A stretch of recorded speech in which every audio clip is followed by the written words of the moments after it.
अस्सलाम वालेकुम. आज मी बनवत असे मसूरचं सालना.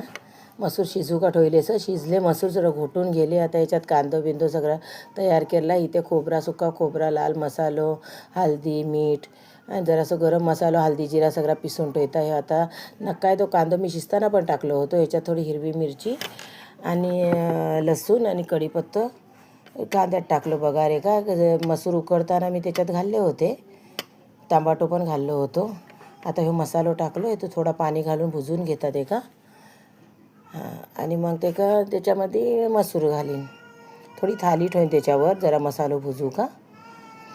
त्याच्यावर थाली ठेवली शे जरा शिजू दे. जरा सुलोवर ठेवता. आता थाली काढली. आता त्याच्यामध्ये मी आता मसूर घालीन. शिजले सत्ते शिजताना मी टाकली होती हळदी, मीठ आणि टमाटो घाललो होतो भितून. म्हणून आता मी टमाटो वगैरे काय घाललो नाही.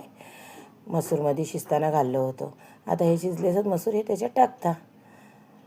हे असे उकडलेले चकोट मस्तपैकी मसूरचा सालना तयार झाला.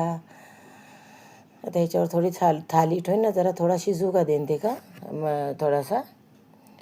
झाला तयार मसूरचा सालना. अल्लाह हाफिज. दुवामध्ये याद ठेवा. कसं लागलो माझा व्हिडिओ. लाईक करा, शेअर करा, कमेंट करा. मका अल्लाह हाफिज.